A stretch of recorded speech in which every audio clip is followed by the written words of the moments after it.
We all have our favorite action stars from the 80s and 90s. Let's talk about a film that combines some of them. What's going to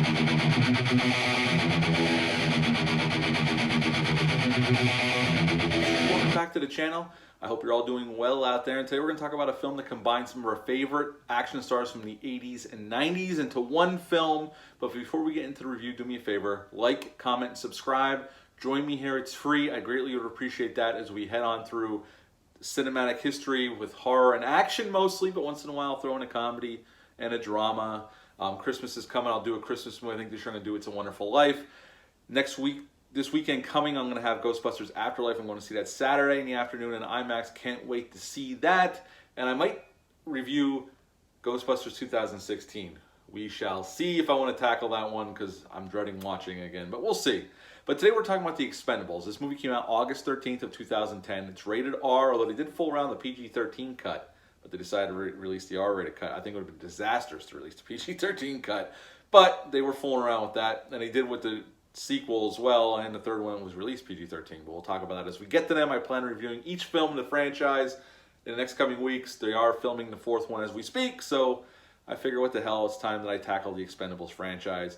They had an $80 million budget upon release, made 103 and 274 worldwide, so it was a huge success for Millennium Films, and I think Lionsgate released this film. And it's an hour and 43 minutes long. I am talking about the extended edition, though, so it is a little bit longer. This film is co-written and directed by Sylvester Stallone. Fun fact, this is the first film Sylvester Stallone directed that did not include Rocky or Rambo since '83's Staying Alive. Yes. And in this film, we have Sylvester Stallone as Barney Ross. We have Jason Statham as Lee Christmas.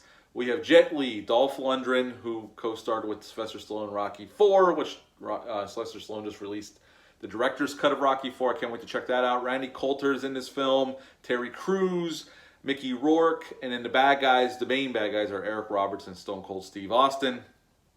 And we also get cameos by Bruce Willis and Arnold Schwarzenegger, and this is the first time that the three biggest action stars from the 80s and 90s were in one film together. And then after this film was released, we got Escape Plan with Sylvester Stallone and Arnold Schwarzenegger as well.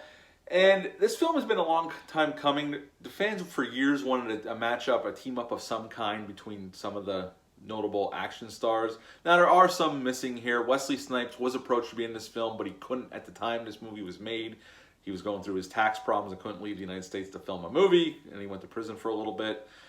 Steven Seagal was offered a role, but he didn't get along with the producer, and they couldn't make it work. Jean-Claude Van Damme actually turned him down, but then he came in for the sequel to be the main villain, which we'll talk about probably next week, or maybe by the end of this week. We'll see how this works out, this week goes. It's kind of busy times around here trying to get our Christmas decorations up. Been very busy. But anyway, it's a very simple movie. At the beginning of the film, we're introduced to our team of Expendables, and these pirates have taken over this cargo ship. They actually did shoot on a real Russian freighter ship, but there is a lot of green screen behind them. You can tell that's going to be one of my nitpicks about this film, one of my negatives. And we're introduced to our team. You know, Jet Li, Jason Statham, Dolph Lundgren, Randy Coulter, Sylvester Stallone, and Terry Crews, and we see them in action. And then we're reintroduced to them in San Francisco as their home base. Mickey Rourke's kind of the guy who gets them work, although him and Barney are very good friends, and he's good friends with the rest of the group, but he gets them the jobs, and then Sylvester Stallone meets with whoever wants them to do the job and negotiate a price, which they end up doing with Bruce Willis, who works for the CIA, and that's where we get our scene in this church, and Bruce Willis's name is Mr. Church, very on the nose, and Arnold Schwarzenegger comes in, and they have this meeting, and there's a lot of barbs back and forth. It's only like a couple minute scene, but it's funny to see all three, and it's great to see all three men on screen together, considering their legacy in the action genre. And basically, they want him to go to this little island nation in South America, off the coast of South America, and take out this little dictator there that's causing them problems. And there's also an American ex-CIA guy there with Stone Cold Steve Austin as his right-hand man, and they're running drugs off of this island. And that's pretty much the gist of the film. And basically, Barney and Lee Christmas go in to do recon, and then shit goes sideways, and then at the end, because Barney respects the general's daughter who's taken over this country with an iron fist, and the general's not all bad. Towards the end of the film, you can see regret of the choices he's made towards the people of this little island nation. And they go in, the whole team goes in, takes out the American bad guys, and this army of that worked for this general, because the general gets killed by Eric Roberts' character. And at the end, we have a happy ending. They make it back to San Francisco, and we see them at a bar at the end of the film, or drinking and having a good time. And that's pretty much the Expendables. Things to like about this film. Well, the cast.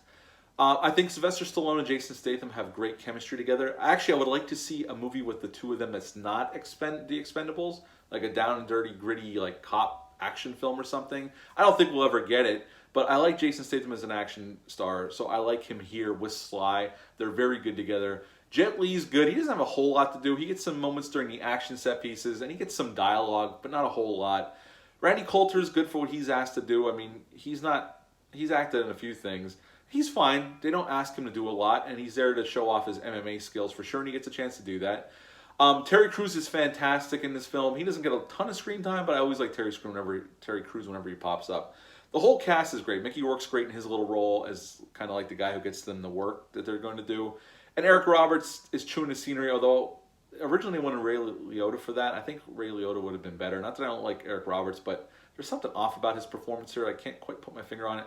And Stone Cold Steve Austin is fantastic as his main goon and this tough guy. And him and Stallone have a fight during the film. Matter of fact, during filming, Stallone had to go to the hospital after filming the fight.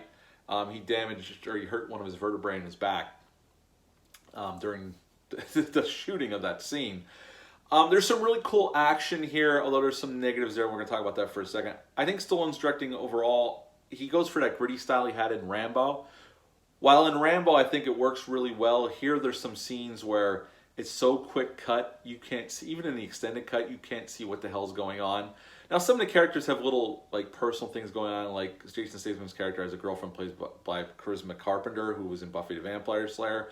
And I like this scene where she's dating this guy because he's been gone for a while, and he comes back, and the guy's there, and the guy's a dick right out of the gate, like a complete dick. Like there's no reason to be this dickish, but this guy is.